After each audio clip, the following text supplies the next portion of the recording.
नमस्कार, मैं हूं प्रदीप कुमार। आप देख रहे हैं पॉलिटिकल आइडिया। मित्रों, आज की तारीख 27 फरवरी 2026 आप अपनी डायरी में नोट करके रख सकते हैं। यह दिन ऐतिहासिक होने वाला है। आने वाले दिनों में कई कई घटनाओं की चर्चा करते समय आज की तारीख का उदाहरण दिया जाएगा।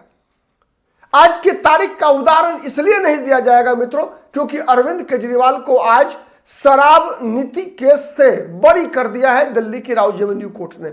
इसलिए भी आज की तारीख केवल याद नहीं की जाएगी कि अरविंद केजरीवाल के साथ साथ मनीष सिसोदिया के, कविता, संजय सिंह जैसे सभी अरविंद केजरीवाल के सहयोगियों को कोर्ट ने आरोप मुक्त किया है।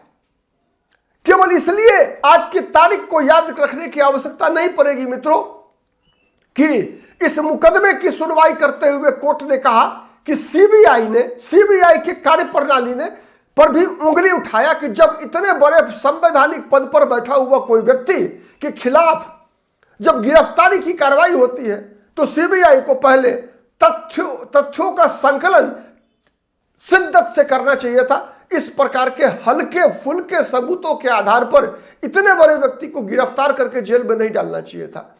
केवल इसलिए आज की तारीख मित्रों याद रखने लायक नहीं होगी कि दिल्ली सरकार के पांच मंत्री दिल्ली की जेल में बंद रहे, बल्कि आज की तारीख इसलिए याद रखने वाली होगी मित्रों कि इसका देश की राजनीति पर क्या प्रभाव पड़ेगा। मैं क्यों कह रहा हूं, इस बात को समझने के लिए थोड़ा सा चलिए पीछे 2012 अन्ना का आंदोलन, रामलीला मैदान, इंडिया अगेंस्ट करप्शन का मंच और भारत के युवाओं के अंदर वो जोश कि देश से भ्रष्टाचार मिटाना है, देश से भ्रष्टाचार मिटाना है। और उसी आंदोलन से के गर्भ से जन्म होता है अरविंद केजरीवाल की राजनीति का, भ्रष्टाचार विरोधी आंदोलन से। और भ्रष्टाचार विरोधी आंदोलन से निकले हुए व्यक्ति अरविंद केजरीवाल को मुख्यमंत्री रहते हुए दिल्ली के तिहाड़ जेल में बंद रहना पड़ा। और आज जब मुक्त होने के बाद अरविंद केजरीवाल ने कहा कि एक बार फिर से कट्टर ईमानदारी की जीत हुई है। मतलब मैं कट्टर ईमानदार हूं, इसलिए अरविंद केजरीवाल को फंसाया गया, मुझे फंसाया गया, यह दावा अरविंद केजरीवाल कर रहे हैं। मित्रों, इस बात का फैसला तो ऊपर का कोर्ट भी करेगा, क्योंकि सीबीआई भी ऊपर के कोर्ट में जाने वाली है। यह फैसला हम छोड़ते हैं न्यायालयों पर कि कौन किसके खिलाफ कितना सबूत है, नहीं है। मैं केवल बात करता हूं पॉलिटिकल जो परसेप्शन क्रिएट होता है उस बात की। मित्रों, जैसा मैंने कहा कि जब आम आदमी पार्टी बनी, अरविंद केजरीवाल ने राजनीति में कदम रखा। यद्यपि अरविंद केजरीवाल ने इंडिया अगेंस्ट करप्शन के मंच से कई बार दावा किया था कि मैं किसी भी राजनीतिक दल में शामिल नहीं होऊंगा, मैं राजनीति नहीं करूंगा, मैं सत्ता में नहीं जाऊंगा, सत्ता में जाऊंगा तो कोई सुविधा नहीं लूंगा। बच्चों की कसम भी खाई थी अरविंद केजरीवाल ने, इसमें कहीं कोई दो मत नहीं है। लेकिन मित्रों, मतदाताओं की याददाश्त कमजोर होती है, इस बात से तो आप भी सहमत होंगे। मतदाता केवल और केवल अपने देश का इतिहास देखेंगे तो उगते हुए सूरज की ही पूजा करते हैं। और अभी इस चुनाव पर इस आदेश के बाद, अदालत के इस आदेश के बाद ऊपरी कोर्ट का क्या फैसला आएगा मुझे नहीं पता। सीबीआई अब क्या जवाब देगी मुझे नहीं पता। जिस प्रकार से आम आदमी पार्टी के नेता लगातार मांग कर रहे हैं कि प्रधानमंत्री को माफी मांगनी चाहिए अरविंद केजरीवाल से, मुझे नहीं पता बीजेपी के लोग क्या जवाब देंगे इसका। लेकिन मुझे इतना पता जरूर है मित्रों कि अरविंद केजरीवाल वह राजनीतिक चरित्र है जो कि ऐसी परिस्थितियों का इस्तेमाल करने में जिस व्यक्ति को महारत हासिल है। मतलब अपने पक्ष में आए हुए किसी भी फैसले का अपने लिए उपयोग कर लेने में आम आदमी पार्टी की कोई सानी नहीं है। ये इससे पहले भी कई उदाहरणों से साबित होगा मित्रों। पंजाब की राजनीति में भी अगर आप देखेंगे तो आम आदमी पार्टी ने हर उस छोटी से छोटी घटना का इस्तेमाल किया अपनी राजनीति को आगे बढ़ाने के लिए। याद कीजिए, दिल्ली में रामलीला मैदान का आंदोलन ही नहीं बल्कि उसके बाद निर्भया आंदोलन भी।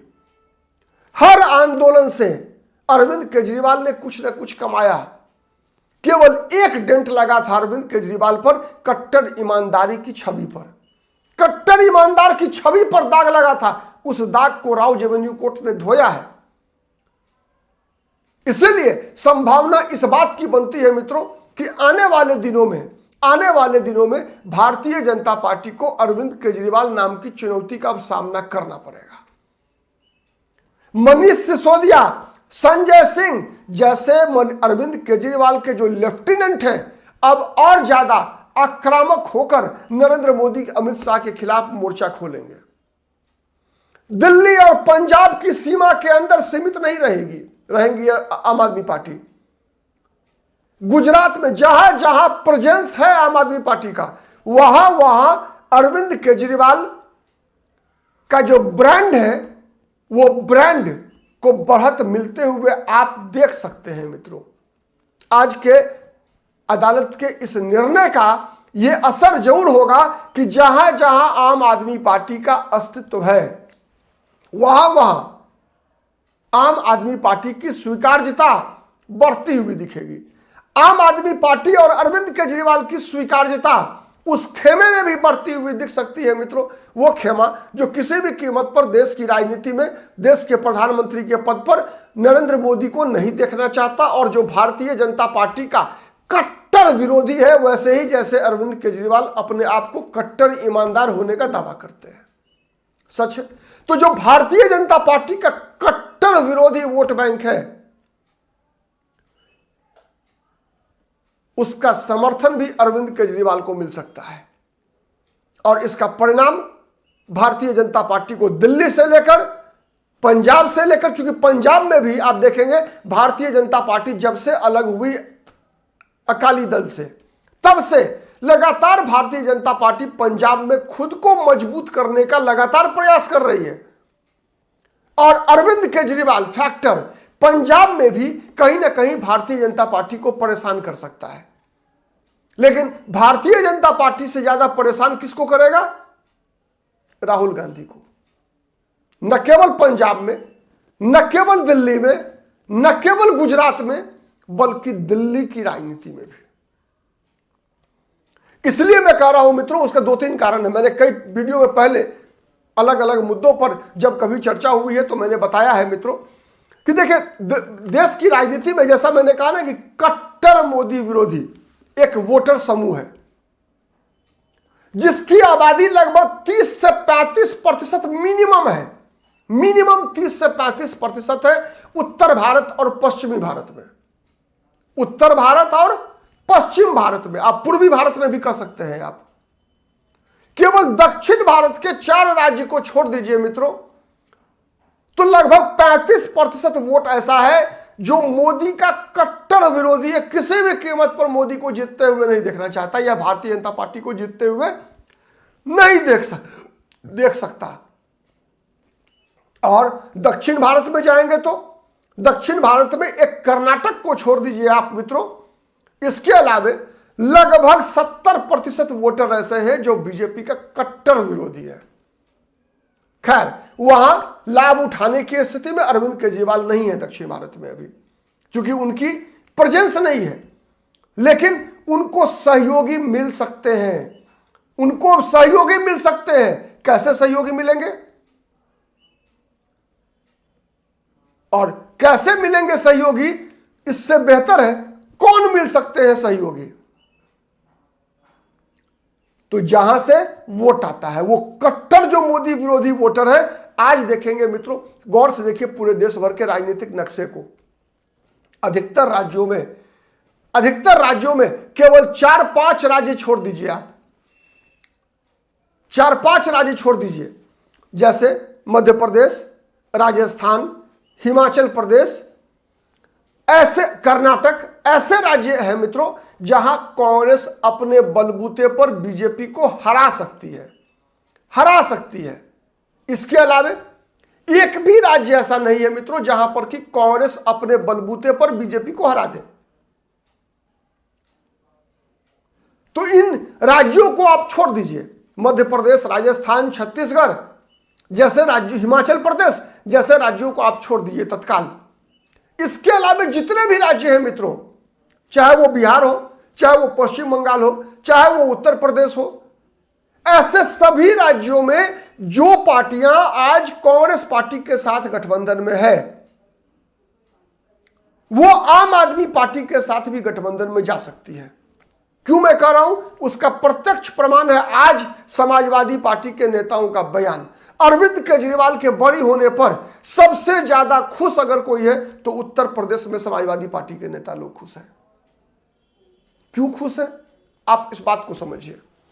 इसलिए खुश है मित्रों कि जैसे गठबंधन के लिए अगर कांग्रेस पार्टी उत्तर प्रदेश में 100 सीट मांगेगी तो आम आदमी पार्टी अरविंद केजरीवाल 25 सीट पे पट जाएंगे अखिलेश यादव से। और जब अखिलेश यादव का कुनबा बड़ा होगा, आम आदमी पार्टी अरविंद केजरीवाल साथ होंगे, राहुल गांधी साथ नहीं होंगे, तो फिर क्या होगा? वो वोटर मतदाता जो आज कट्टर मोदी विरोधी है, कट्टर भाजपाई विरोधी है और वो राहुल गांधी के समर्थक है, वो सब वोटर कल को केजरीवाल प्लस अखिलेश, केजरीवाल प्लस तेजस्वी, केजरीवाल प्लस ममता बनर्जी के साथ जा सकता है। तो ये सबसे बड़ा नुकसान किसका है? ये सबसे बड़ा नुकसान कांग्रेस पार्टी का है। ये सबसे बड़ा नुकसान राहुल गांधी का है। आज अरविंद केजरीवाल एंड टीम का बड़ी होना, अरविंद केजरीवाल एंड टीम का बड़ी होना सबसे बड़ा नुकसान है कांग्रेस पार्टी का। और कांग्रेस के प्रवक्ताओं ने कह भी दिया है कि भारतीय जनता पार्टी और अरविंद केजरीवाल की मिली भगत से अरविंद केजरीवाल बरी हुए हैं। आप क्या सोचते हैं? आपको क्या लगता है कि केजरीवाल के रिहा होने से, केजरीवाल के बरी होने से नुकसान किसका होगा? बीजेपी का या कांग्रेस का? किसका नुकसान ज्यादा होगा, बीजेपी का या कांग्रेस का? और अरविंद केजरीवाल को कितना इसका लाभ मिलेगा? इन सब बातों के बारे में आप भी कमेंट बॉक्स में आइए, कमेंट करके बताइए। हमारा वीडियो पसंद आता है तो प्लीज लाइक कीजिए, शेयर कीजिए, जिससे कि अधिक से अधिक लोगों तक हमारी बातें पहुंच सके। और अब तक यदि पॉलिटिकल आइडिया को सब्सक्राइब नहीं किया है मित्रों तो प्लीज सब्सक्राइब कर लीजिए। आज के लिए इतना ही। बहुत बहुत धन्यवाद।